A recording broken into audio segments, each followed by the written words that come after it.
Hey, guess what? It's time for Making Kayfabe with your hosts, Bryce and Dylan. Hello, Kayfabers. How's it going? It's your boys, Bryce and Dylan here, and it's time to take you through another deconstruction of one of wrestling's biggest missed opportunities, sort of. Every single Tuesday, we pick a part of wrestling history that didn't turn out too well, and then rebook it to make it tolerable, and most of all, to make it make sense. And today is no different. I've set myself a challenge of epic proportions for this episode. But first of all, hello to my co-host Dylan. Dylan, how's it going? Good. Good. Would you like to expand on that? We are in a podcast. I mean, it's good, man. It's good. You know, it's good.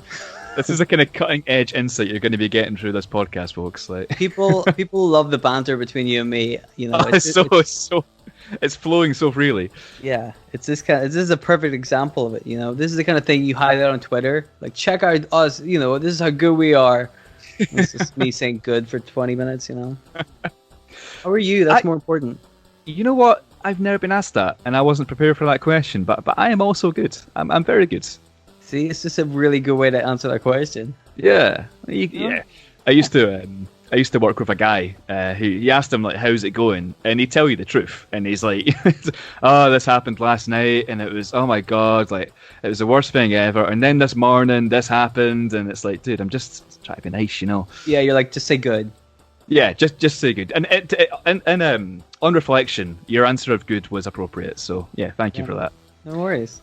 Tell you what, here's a conversation starter. How about so this is last week now by the time of this episode going out, but did you see WWE using my Otis in the Bank story from a couple of weeks ago? Yeah, How weird was that? They're literally 3 or 4 days after the episode was released, they're turning Otis legitimate from his Greco-Roman background, just like I suggested. Like that's mad. Vince McMahon himself is listening to our episodes. I don't know about that. I do know about that. I don't know if Vince McMahon knows what the internet is. I've got the listening statistics right in front of me right now, and I've got one listener in Stamford, Connecticut.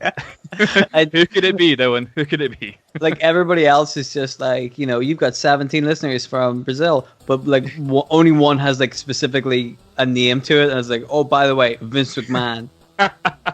And then 7 in Venezuela, you know. He's rich enough to have his own like podcast analytic, yeah. Yeah, exactly. He wants people to know that he's listening to your shit. So like, oh, thanks, Vince. That really helps us out, you know. But all I'm saying, like, is I don't want to like count my chickens before they hatch. But I've got a sneaky feeling that they're going to be using this storyline too when they see how great it is. So, but yeah, are you well? You're well, aren't you? I'm good. You're good. Would you say you're feeling particularly spooky today? Yes. How about somewhat ghoulish? Yes. Have you had a strange craving for human brains lately? Yes. Well, have I got the cure for you today, my friend? I'm going to be talking about one of the most infamous characters in all of professional wrestling, the ECW Zombie. So this was a challenge I set myself. It actually came from guesting on a podcast with the fine lads over at the Sweet Chinwag podcast, which is at Sweet Chinwag on Twitter. There's your plug, lads.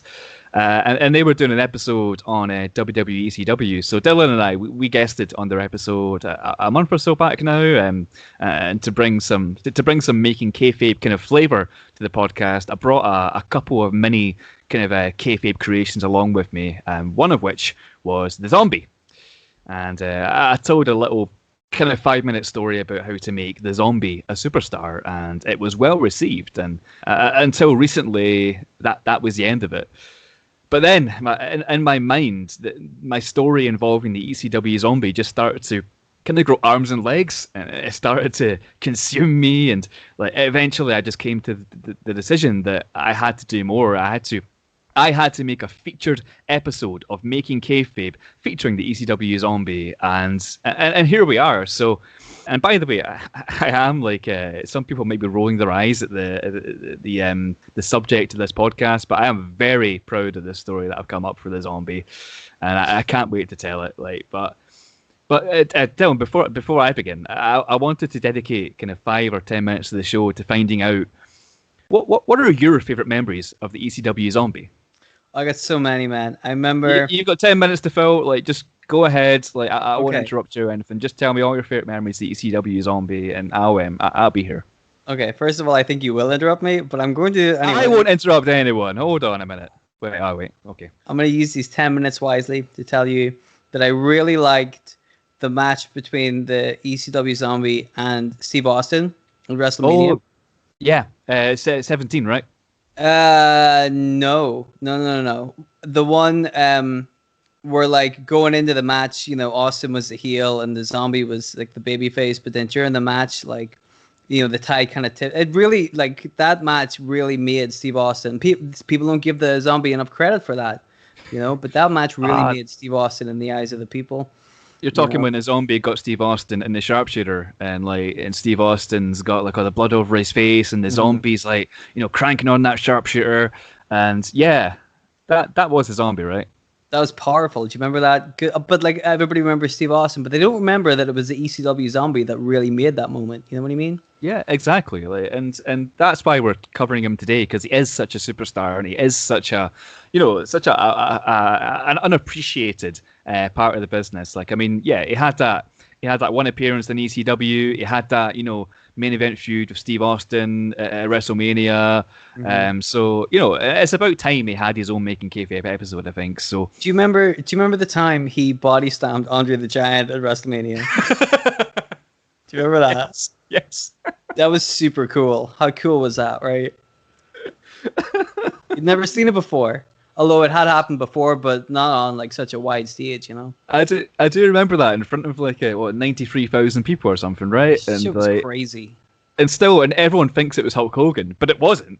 No. It was God, ECW no. Zombie. Yeah. But Hulk Hogan's always like rewriting. You know, he's trying to insert himself into everything. Oh, I was part Exactly. of the NWO. No, it was all the Zombie. He's taking credit for the Zombie's good work. You know. Exactly. And like, do you remember the first episode of ECW where Hulk Hogan came out and in the first match and got Kane to death by the Sandman? Do you remember that? This is a great bit. Anyway, I digress. We're here to talk about the ECW Zombie, and like, so yeah, should we dive into a little bit of history of the Zombie? It probably won't take too long, but if you got anything else you want, yeah. Can I just say that I probably share a lot of the sentiments that the rest of the listeners have, and that I actually can't believe you've made an entire episode about the ECW Zombie. Oh mate, one episode. This is part one. Oh. This is at least a trilogy. And here's the thing, like it's amazing that you would be able to pick somebody and make a good storyline out of it, like the Zombie. But I know that like you put a lot of work into this, you like totally believe in this, so I'm like super excited to hear it. You know, Mate, I'm gonna blow you away. Like just you wait. Do you want me to catch you up on who the Zombie was? Yeah. Real. I mean, we touched on some of the highlights earlier, but like really give me the deep dark info right here. Well, I'm going to leave out the WrestleMania main event against Steve Austin. I'm going to leave out, you know, the Andre the Giant body slam, because everyone knows that's what happened with the Zombie. So, catch up. So the man behind the character was a fella called Tim Arson. He was trained to wrestle by Johnny Rodz, a New York-based wrestler of WWF and NWA fame, who he played a big part in training names like the Dudleys, Taz, Tommy Dreamer, Big Cass, of a similar vein. Nice, Big Cass, classic. Tim Arson, he was a dab hand in the US kind of northeastern indie circuit, and he also made like appearances for the Puerto Rico-based World Wrestling Council, where he's a former World Tag Team Champion under his real name. On June 12th, 2016, he was called to WWE to job to Matt Striker on an episode of Heat, again under his real name.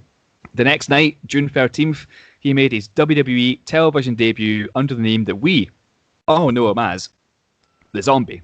And more on that in a second. But so on the 13th of June 2006, WWE's third brand ECW, which bore an outstandingly similar name to an extreme cult wrestling promotion from the 90s, it made its debut on the Sci-Fi Network. Sci-Fi station is a television station famous for airing shows like Battlestar Galactica, like Van Helsing, Z Nation, you know, even one of my personal favorites, Futurama. So you know, very, very science fiction-y genre program, like hence the name sci-fi.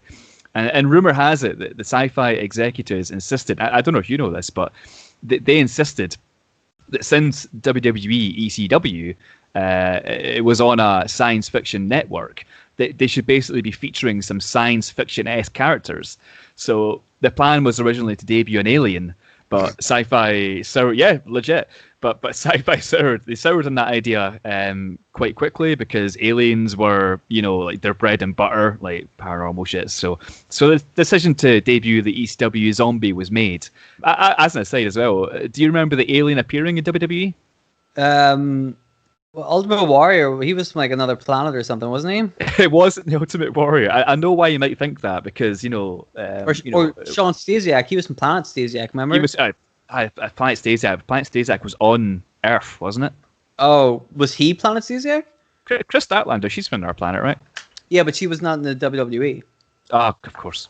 That's certainly me. I was thinking about Chris Statlander because she's obviously an alien, but, you know, she doesn't work for the WWE. So I've not got the actual the episode date. This part's off the top of my head. But on an episode of Raw, I think it was, Vince McMahon's backstage and the alien walks up to him, and like Vince starts like power walking away, doing his old kind of like McMahon strut, and the alien's behind him doing the same thing, and it's like that did happen. It's not just me like a Mandela effect or anything. Like that definitely happened at some point. But I'll find it. I'll post it on Twitter. Like just you wait. So the zombie made his debut to basically universal disdain in the wrestling community. The general perception of the move at the time was a mix between, you know, what the fuck is this, and you've got to be kidding me. It was, of course, the first ever match of the rebirth of ECW, with WWE deciding to make a weekly television show after the success of One Night Stand in 2005. So literally the first wrestler that these ECW fans got to see competing in a wrestling match is the Zombie. So the Zombie comes out, he's got kind of like organ-led music, like spooky stuff. He's got his arms held out in front of him like a cartoon kind of zombie would. He's limping to the ring. He's got like a glaikit look in his face. And in fact, glaikit might not be the best word for it for an international audience. It's a Scottish thing. Do you know what glaikit means? What means? Glaikit. I'm going to say no. Okay, definitely a bad word to use for an international audience. If you're Scottish, you know what it means. But we'll use the word gormless. Like, he's got like a gormless expression in his face. Like, you know that, yeah. Whatever the zombie looked like, it was gormless. So, but yeah, he grabs a microphone and he cuts the promo of his career inside the ring. And I'm never going to be able to do this justice. So I'm just going to cut to it in the episode here.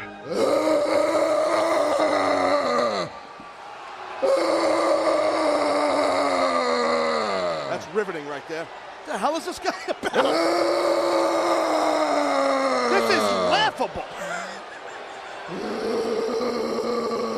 What the hell is that? Alrighty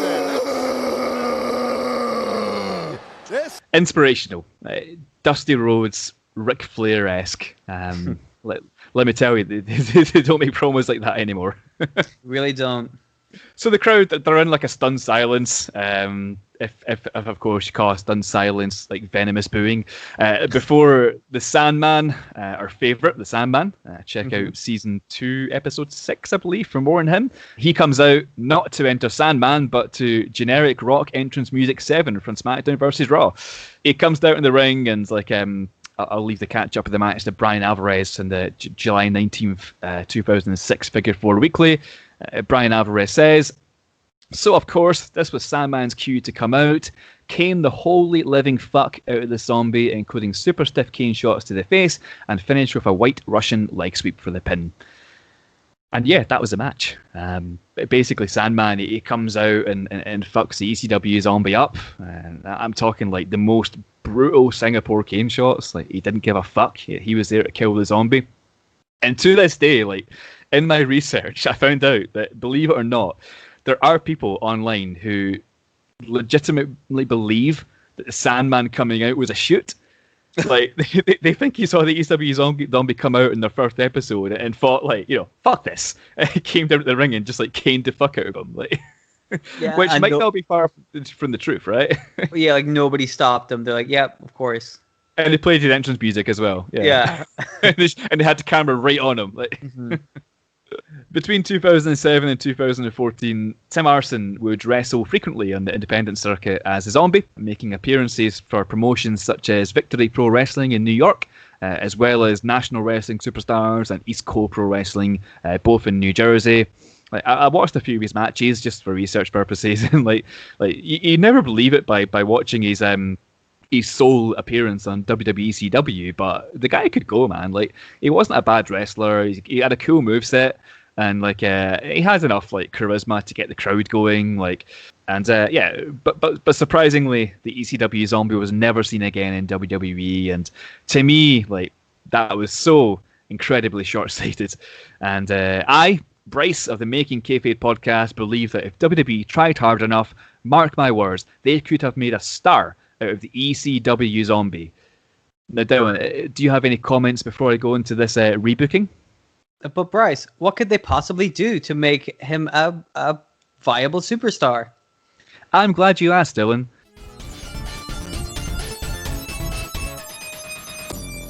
Here we go. We're so good.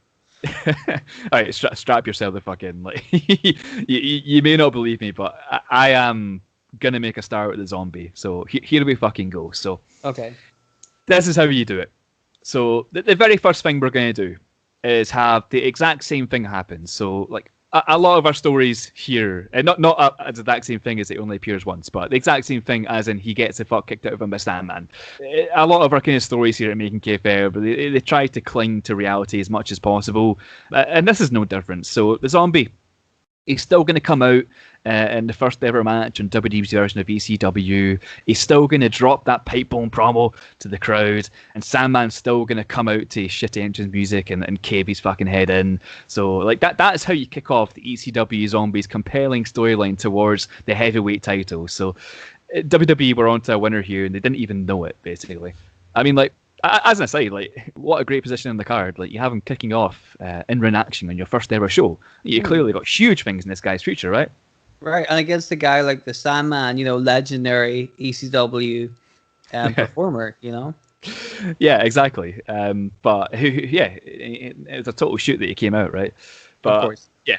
Anyway, I digress. And like, I'm starting to get worried. I'm taking the piss a bit too much, but like trust me, like this story will work. Like, I promise you, this story's gonna work. So, but yeah, that's the first week. So Sandman fucks him up, goes all Negan on his ass, and most fans at this stage are thinking, thank God for that. They never want to see the zombie again, and probably for good reasons. So, but the next week, the zombie comes back because that's what zombies do. You can't kill him. Like, at least not on a PG wrestling program, because you can't kill him by hitting him with a kendo stick. Yeah, exactly. That's not how you kill. You don't kill a zombie. Remember whenever you played like Resident Evil, you're fucking running around caning zombies over the head. Like, that's not how that works at all. Exactly. Like, if you watch any zombie movie ever, you know that you kill a zombie by things that you can't do in a PG wrestling program. So, but. Yeah, you can't kill him because he's already the Walking Dead. So the very next week on ECW television, out wanders the zombie for another match. He cuts a promo similar to the one last week, grunts, moans, like all that jazz. And he's going to get interrupted again. It doesn't matter by who at this stage, to be honest. Like, for the sake of it, let's say it's another ECW original. Fuck it, balls Mahoney. It'll come out and he'll hit him with a chair, do some of his moves, and which once again results in the zombie losing a match in ECW. And this is a theme we're going to continue for a while. So for 5 minutes every week, we're going to get the zombie coming out, we're going to get him cutting a promo, and he's going to be getting squashed by somebody much better than him. So like, maybe you get your boy Al Snow coming out to beat him. Like, maybe it's just Incredible, maybe it's Sabu. Stevie Richards. Or Stevie Richards, exactly. He's got to feature in every Making Kayfabe episode. So let's say Stevie Richards. Well, he's our mascot now. I would much rather have Stevie Richards be the mascot than Viscera or Reno. Man. You're so wrong. Like, Viscera is much better than Stevie Richards. But all right, Viscera versus Stevie Richards. Book it. I can put that in a poll. Oh my God, dude! We should play No Mercy. I'll be Stevie Richards and you be Viscera. Let's do it. Holy shit, that's a great idea. Yeah. All right, we're doing that. We'll book it. Like, there's one of our episodes right there. But basically, so you've got these guys coming out like Al Snow, Just Incredible, Sabu, Stevie Richards, but there's one extremely crucial development that happens week to week, and like, so you and I both know the Zombie is the guy who came out growled like a zombie and got his ass kicked, but through the weeks he starts to evolve. So when he grabs that microphone, yeah, like most of the noises coming out of his mouth are these grunts, but he also starts to form actual English words, and would keep it simple at first, like something fairly character-esque, like maybe he'll say the word brains or match or fans, like just so you can like at least vaguely get to terms with what he's speaking about. But eventually it's going to lead on to each promo ending with him, the zombie, saying the phrase very carefully, like very slowly but very passionately, "Zombie win." Now bear that in mind, zombie win. Zombie win. Like, it's very chantable, right? But anyway, every time within a few minutes he'd be hit with some kind of weapon and would be looking up at the lights again. Like, this is going to continue until the stage where Zombie's win-loss record in ECW is something ludicrous, like, I don't know, 0-15 or whatever. But as he makes more and more progress with his pre-match promos and starts to learn more English words and put them into these promos, like, the fans are naturally going to start to get behind him, because like no longer is this zombie just an unwanted character on their show. He's slowly, over the weeks, he's turning into like a lovable loser, and like, you know, week to week he's going to be getting fan support. So effectively what we're doing here is that we're humanizing the ECW zombie. The reason the fans hated him is because they couldn't connect with him. They had no reason to connect with him. Like, what does a zombie have to offer to them? But if you're displaying to these fans a character that is developing and growing in front of their very eyes, they're going to like it. Any crowd in the world would eat that up, and it leads me to making the point that the reason that some characters are perhaps like infamous in the world of wrestling are that way because they were 2D fucking monstrosities. No personality, no attitude, nothing that reaches out through the TV, like grabs you by the neck and like forces you to watch. So that's where we're at. Every week, Zombie's coming out, he's cutting a promo with more and more English words, ending the promo with "Zombie wins," and he's getting jobbed out shortly afterwards. But now, because there's more than one dimension, thanks to the fan interaction, that there's a vested interest in his matches every week, because he's put in a feature position, like, and everyone loves, you know, everyone. I don't know if everyone loves the losing streak gimmick, but you know, everyone wants to get behind the guy who's losing a lot. Like, you remember the reaction Kurt Hawkins got at WrestleMania recently when he won the tag team titles after like a losing streak of like, I don't know what it was he got to, but you know, it's something that can catch on. So if done right, because his matches are so short, you might even have the fans chanting "Zombie win" throughout the whole bout until you know, shortly after the ref counts to 3 and the zombie loses. You know, it's something that I took influence from. Like, I don't know if you remember Baron Corbin in NXT when he was cool. But do you remember when Baron Corbin? Was he ever cool? Yeah, he was. He definitely was. Like, he had this run in NXT where literally what he would do, he'd come out, he would like spend like 20 seconds in the room with a guy, hit him with his finisher, and then win. And if I remember right, it got to the stage where the crowd are like counting, like literally counting the seconds of the match, because they know it's going to be a total squash, and they know the guy's going to hit Baron Corbin's going to hit the guy with his finishing move and be done. So they're counting like 1, 2, 3, 4, 5, 6, etc. And that's kind of what I took influence from, like chanting during the match because it's a short match, and like, you know, it would be a kind of cult-esque crowd because it's ECW. So you'd think that, you know, maybe there's a little bit of influence there. So things are going to change, and they're going to change very, very soon. So 1 week after a kind of string of losses, we're going to have the Zombie come out, and he's going to fight Nunzio this week, or Little Guido in ECW. I mainly knew him as Nunzio, being an 04 kid when I was kind of getting watching wrestling, that he came in. Nunzio came in as like Jamie Noble's bodyguard or something, if I remember right. But I think Nunzio is a great character to help what we're going to do with the Zombie here. Like, Nunzio to me always had like excellent like comedy facial expressions. Like, by the way, like, did you ever see him getting the last ride from Undertaker? Probably. I've seen a bunch of stuff by Nunzio. I like Nunzio. I think he's really good. I think he's kind of underrated, you know, because he's a smaller guy. But that guy could work, you know. He definitely could, and like if you've not seen him getting a last ride from Undertaker, like I'll show you it later. But he's at the the last ride, the powerbomb kind of finish, but like he lifts him up, kind of thing. But when he's been lifted up, the Undertaker's like walking around the ring, and like Nunzio's doing the whole the Father, Son, and the Holy Ghost hand gesture kind of thing, like the outline the cross in midair. But and it's hilarious. But I'll show you. But Okay. yeah. He's a good guy for comedy. He's an incredible seller of moves, and he's a guy who's small enough to not be too legitimate a threat. And then overall, like you say, just a great performer who's like criminally underappreciated. Like you don't hear people talk about Nunzio a lot, and that's a shame. Like I remember like watching original ECW, and he had these kind of freeway matches with like Super Crazy and Tajiri, and like just incredible matches. Like he's such a good worker, and people should appreciate him more. Maybe one day we do a Making Kayfabe on Nunzio. Who knows? Next week I'm doing. That's what I'm doing. I'm doing Nunzio next week. Yeah, cool, sorted. So there we go. I should make a disclaimer right now. I am not doing Nunzio next week. Man, you've got to in future. The guaranteed the crowd are going to want some Nunzio love. But Well, yeah, we'll pencil that in for a future season. yeah, okay, let's do that. At some point, we will do Nunzio. There we go. Yes. Nunzio will be Making Kayfabe. But yeah, Zombie cuts his pre-match promo, and but by this point, he can almost string sentences together. So he's saying something like "Zombie wins, Zombie must win, Zombie can't keep losing tonight, Zombie wins." So Nunzio comes down to the ring, and when the bell rings, he doesn't go straight for the attack like every other guy before him did. Like no, he's a kind of cocky, like smarmy heel. He knows that the Zombie's on like the losing streak of all losing streaks, and he's truly under the impression that the Zombie is not a threat to anyone in ECW, let alone him, a veteran of the ring at this stage. So you're going to have Nunzio come out, and he's going to take the piss a bit.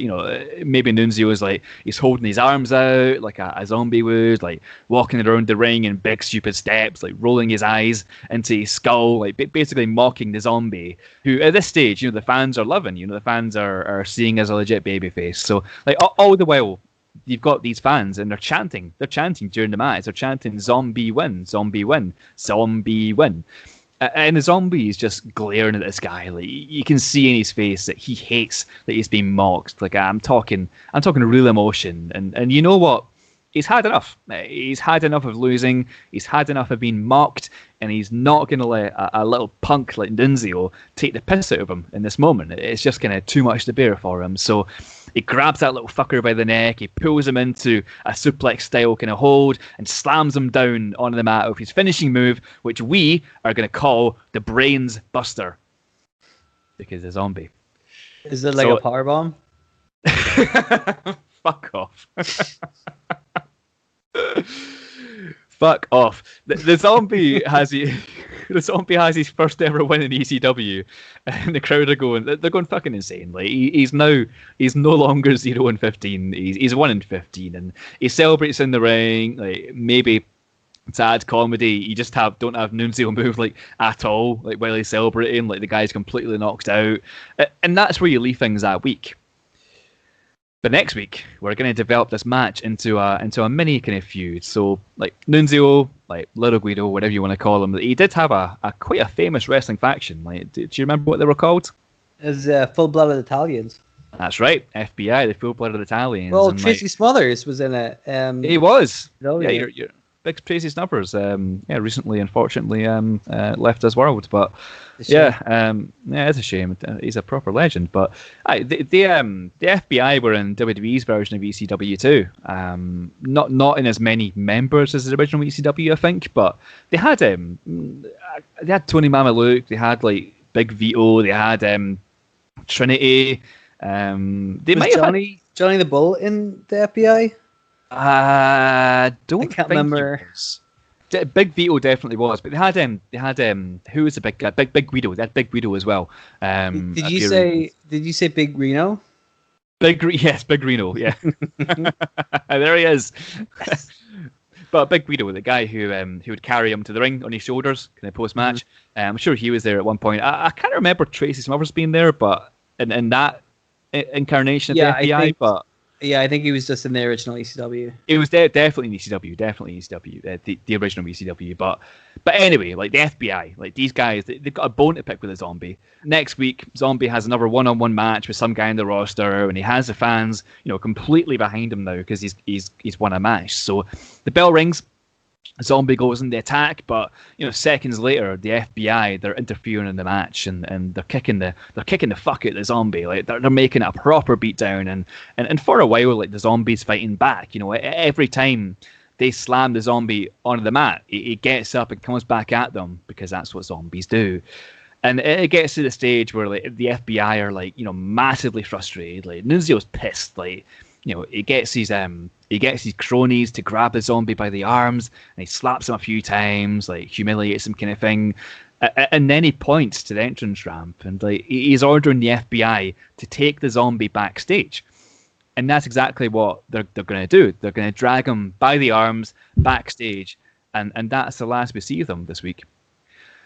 So the FBI, they've taken out the Zombie, as per orders from Nunzio. So next week, you've got the Nunzio and the FBI in the ring, and they're laughing and they're cutting a promo about what they did to the Zombie last week. And it turns out they did much more than just kick the guy's ass and drag him backstage. So Nunzio reveals that they did much more than that to the Zombie. He asked the camera camera crew to roll the footage, so everyone looks up at the Titantron, and we see a video play of what the FBI did to the Zombie last week.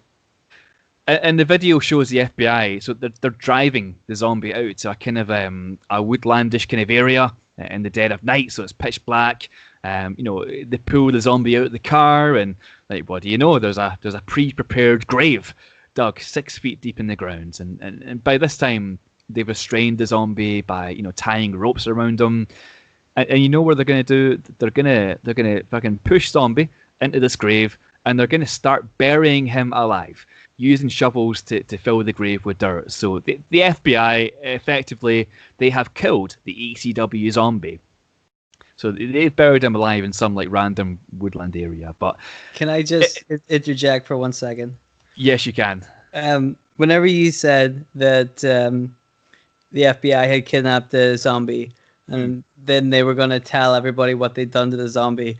I secretly was hoping that you were going to say that the FBI had been training the Zombie how to be an Italian, so the Zombie could join the FBI. And so you see a montage of them, like, giving him pizza and stuff, and getting ice cream and whatever else it is Italians do, but like it's like a little fish out of water story. So like he's like, what? Pizza? Like that. And I'm so glad you didn't do that, but I really, for a second, I was like, "Oh my god, if he does say that, he's a fucking genius."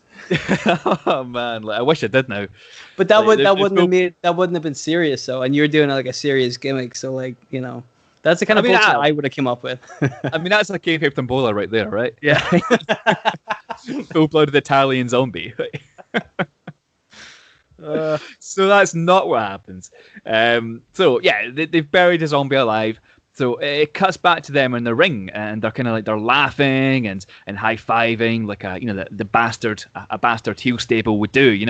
The crowd are booing big time. The FBI they just buried their favorite guy alive, and what the hell, So the FBI when they finish celebrating, they leave the ring and they start walking up the ramp. But when they get to the top, like the very top of the ramp, another video starts playing. So the crowd falls silent, and it's a video of the grave where they buried the ECW Zombie under. So the camera, it focuses on the grave, which is being like completely filled with dirt.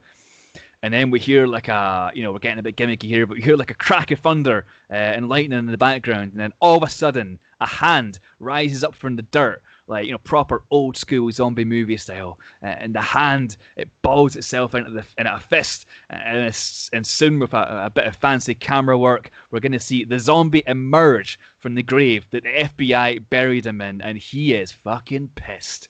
Like, the crowd go crazy. Nunzio's fucking shitting himself. He immediately orders the FBI to run. And that's what they do. They run into the backstage area, crapping their pants, and the video ends with them not there. with the zombie saying the phrase zombie win, to get the fans chanting. And then he says, zombie destroy FBI. And the show goes off the air. So the next week, and this writes itself, like you get the zombie making his return and scaring the FBI off. They run away from him to prevent harm or to prevent, getting eaten alive by a fucking zombie. But when they're at a safe distance, Nunzio, he makes a challenge to the zombie, and he gets in the microphone and he says, I've written a little promo for him. So, all right, I can see that you've not taken too kindly to us burying you alive. So what are you going to do about it?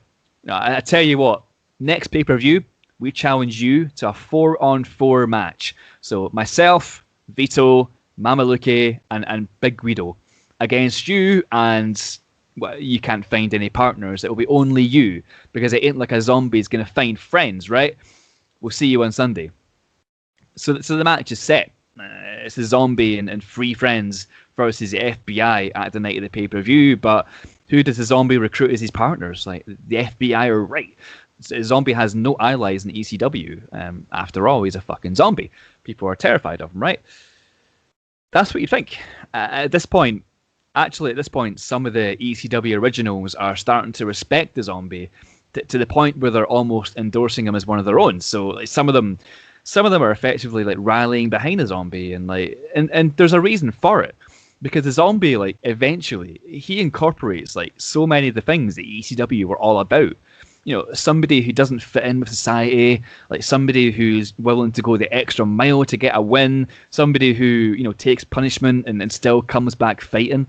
Like, he's perfect for ECW now. He is being officially endorsed by the ECW originals. So, with that in mind, you're going to get 3 ECW legends immediately signing up for a fight alongside the zombie against the FBI at the next pay-per-view. And let's say it's Tommy Dreamer, let's say it's Balls Mahoney, and let's say it's the guy who was first to fuck up the ECW zombie, the Sandman.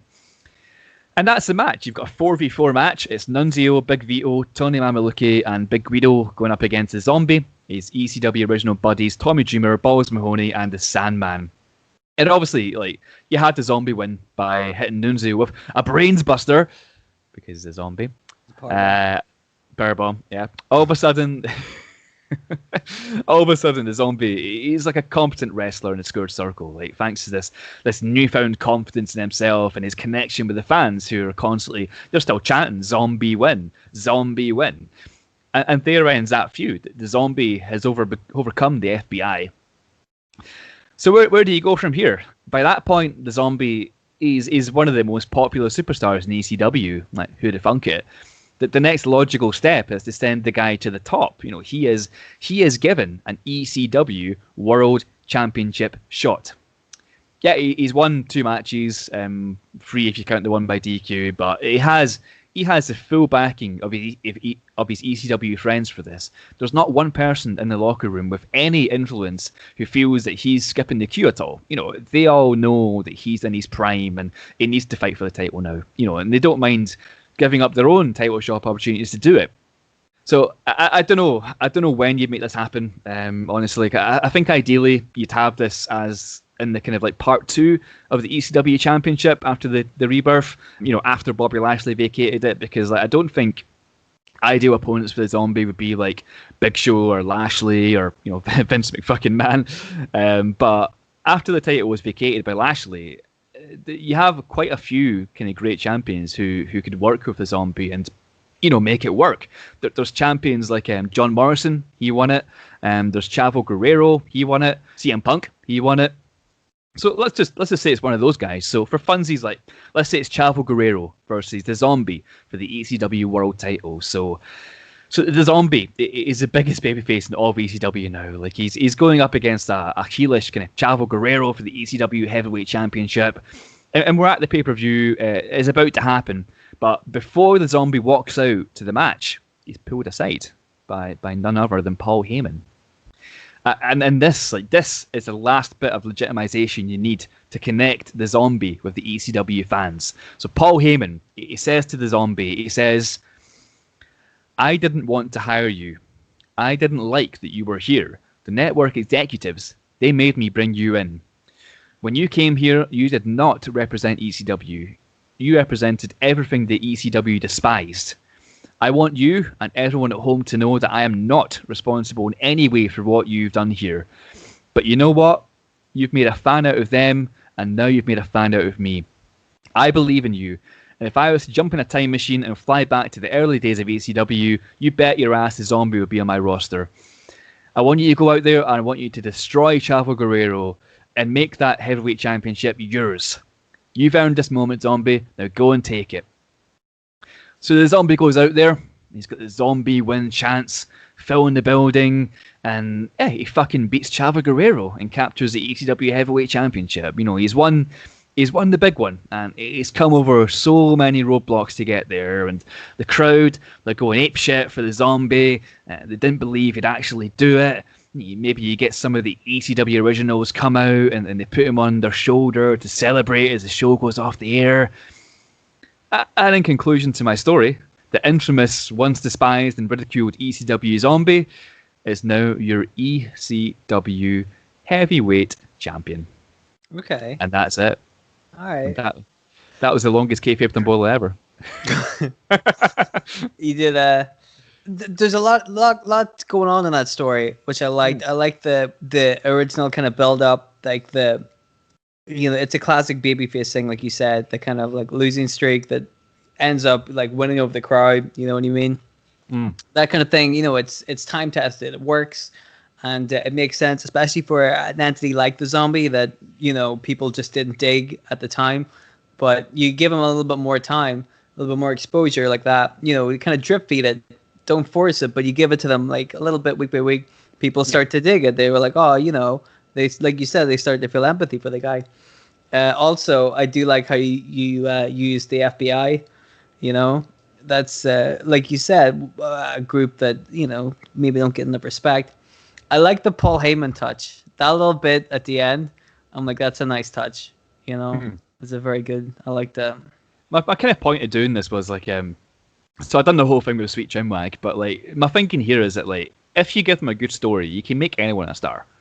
And like, well, like here's the thing, right? I bet some people listening right now are gonna say, who's gonna buy that? Like, who would believe that a Zombie, an ECW Zombie, would end up being like the ECW champion, right? Which it seems like a fair criticism until you remember that a guy called The Fiend was the WWE champion this year? Yeah. So like, he's just some scary ass fucking monster and everybody just goes along with that. You know what I mean? Dude, there's a guy called The Undertaker who is literally dead. Exactly. You know what I mean? Like, you might have heard of him. He's one of the most famous WWE superstars of all time. Yeah. So like, wrestling always has a little pinch of salt with it. So like this could totally make sense, it could totally happen. Yeah. And it could, and like I say, the Zombie, Tim Arson, he wasn't that bad a wrestler, and like he certainly could have played the role, I think, and like like I say, if you give someone a story, you can make a star out of anyone. Which and to this day, WWE are terrible at making stars. Like they're constantly digging into the past to bring back guys like Edge. Not that it's a bad thing. I like Edge, but you know what I mean. Like guys in the past, like Edge and Lesnar, and all these guys who were like fucking Goldberg's perfect example. There we go. Yes. Bringing back him to squash the Fiend kind of thing. But and they've just made no stars. And like my point is like, yeah, you could take anyone and make them a star, and WWE just haven't done that. And like they've got all the tools in the world to do it. They've got a writing team. 20, 30 people on their fucking writing team who can't come up with a good story for anyone. And I don't want to say it's a shame that ECW Zombie didn't get his day in the sunlight, but it's something that could have happened. It's something that could have happened, and I kind of set this as a challenge to myself. And like as I was writing it, I just like got more and more and more enthusiastic with it. And I was like, "Fucking hell, this could work!" So, yeah, like it was just a fun little storyline with a fun character. Like people they always say that these days. The believability of wrestling has apparently diminished. So like it's all about having fun, right? And that's a fun character people can enjoy. Exactly. That doesn't have to be William Regal versus Vince Finley. It's just a fun storyline. it's a palate cleanser. It's a palate cleanser from like the kind of more serious wrestling stuff, and it's even a palate cleanser from Making Kayfabe. Because we've got storylines in Retribution, at Otis, and all the rest. But why not the zombie? Why not just a little bit of zombie? So, do you fancy a little bit of Kayfabe Tombola, my friends?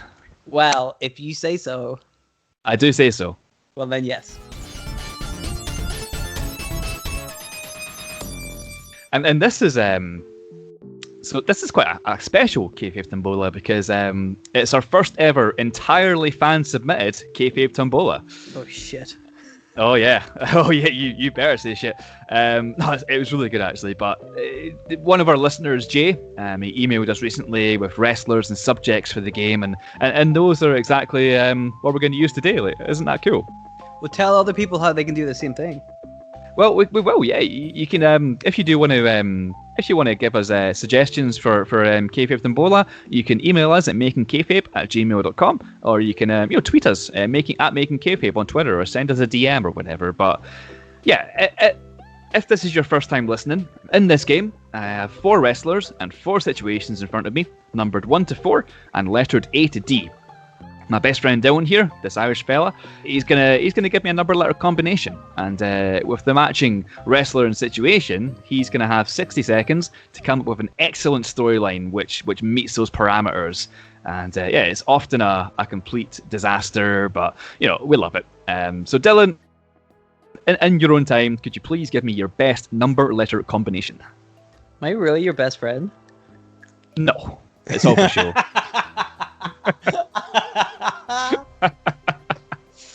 Outside this podcast, we never talk.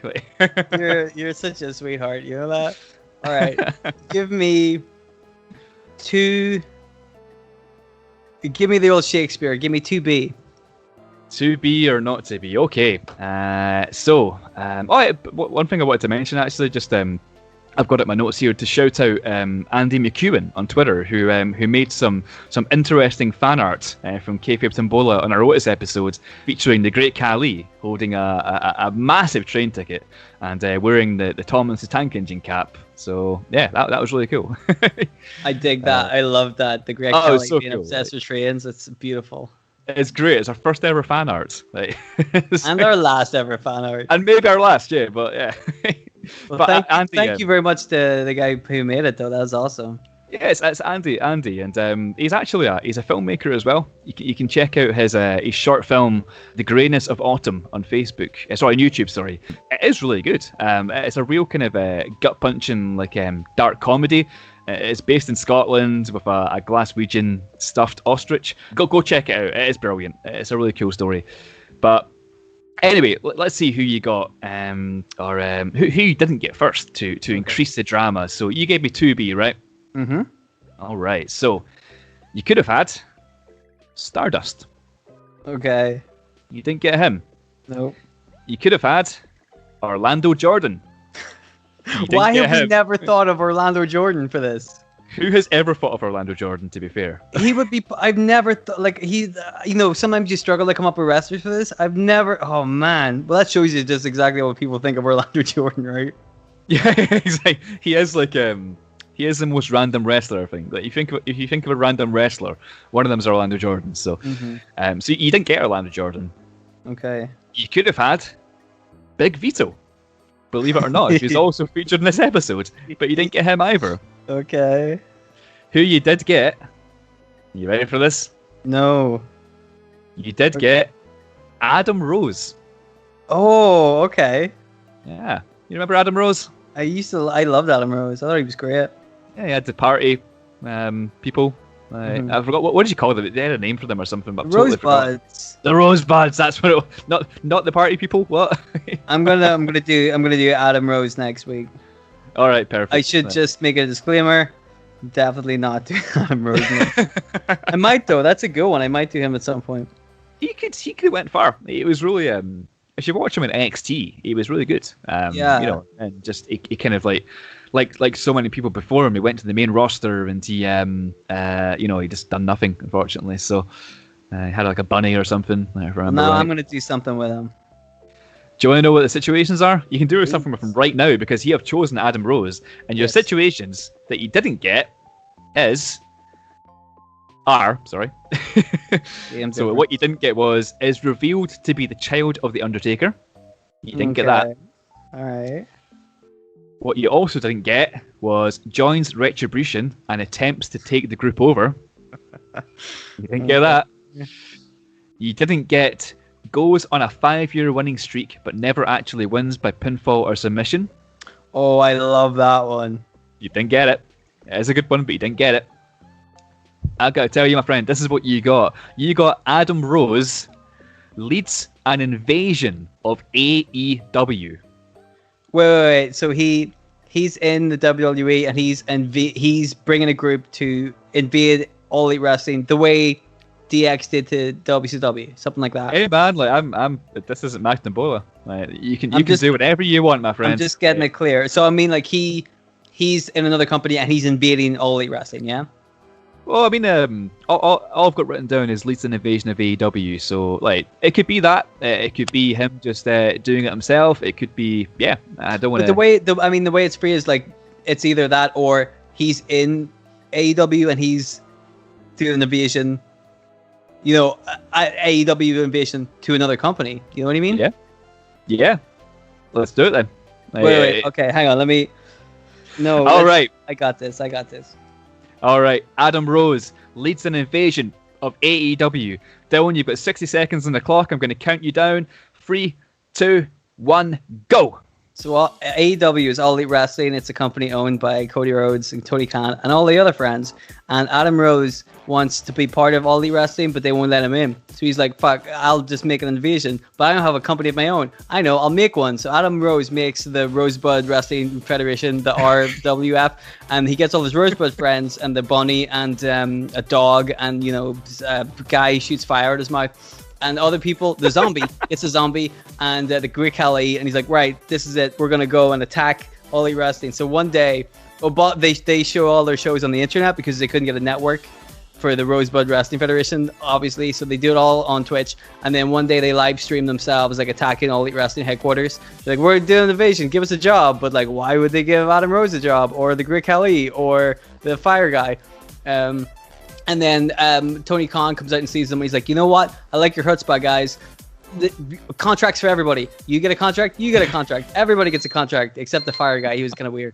And then, is that it? What's that bleeping noise? Is that it? That's probably the end of your timer, maybe. Yeah, but So they get the contract. you get the contract. That's good. I like that. That was good improv there. I was thinking there's a couple things as well. You know, there is already a bunny in AEW. I do know this. Yes. Bunny versus bunny. It's a different bunny. He's definitely a different bunny, but yeah, it could be. That would be great if the bunny versus evil bunny. If Adam Rose's bunny took the head off and it was the bunny underneath, so the bunny unmasks and it's the bunny. It's Okay. Thank you very much. I was just thinking as well. Have you seen Adam Rose recently? Like, you seen what he looks like? Yeah, he's fucking jacked as shit, dude. He's fucking huge. Yeah, he's like he actually would be perfect for AEW. Like, to come in and like reinvent himself as this, you know, fucking tank. Like, and he's got only if he's tagging with the Great Khali. Only if he and the bunny. Yes. Have you he used to have this character in NXT, and I cannot remember the name of it, but it was like it was Leo Kruger. Leo Kruger. He's got the South African accent, and he's cutting these kind of like insane psychopathic kind of promos, and like he was really good. Right, dude. It's That a shame. shit was awesome.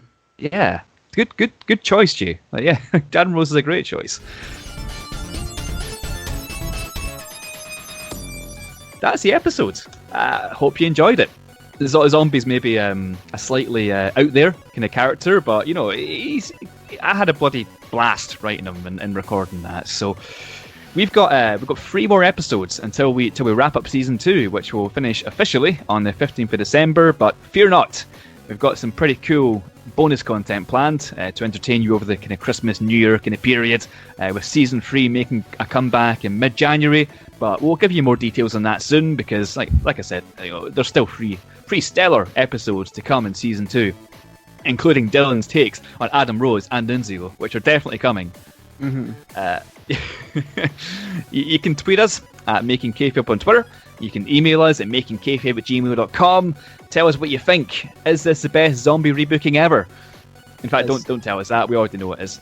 But give us your feedback, guys. Like, follow us. Like, take part in our posts and our polls we put up, and tell your friends about us. Let's keep that momentum going. Like, if you want to be like Jay from earlier and get your own Kayfabe Tombola featured, just send through your selections via, like I said, a DM on Twitter or email us. Once again, it's makingkayfabe@gmail.com or @makingkayfabe on Twitter. And do leave us a review on whatever podcast platform you're listening to us on. It really does make a huge difference, guys. And also, most importantly, it makes us feel nice and warm inside. And let me tell you, it's almost fucking December. It's cold here in Scotland, and we need to feel warm inside. So, anyway. Follow us on YouTube as well. Subscribe and like the videos. We're on YouTube as well. So a lot of people, listen to their stuff on YouTube too. So that's an option if you want to go there as well. Yeah, that's a good shout as well. I said too. Yeah, we have YouTube. Like, we're on every podcast app. Like, you're listening to us on our podcast apps, so you probably know this. But we're on YouTube as well. Subscribe to us. We're trying to build a bit of a following there as well. And you might have some cool content going up there soon as well. So, but yeah, thanks for listening, guys. And we'll catch you next week where Dylan will be taking the reins and making a little kayfabe himself. Take care, everyone.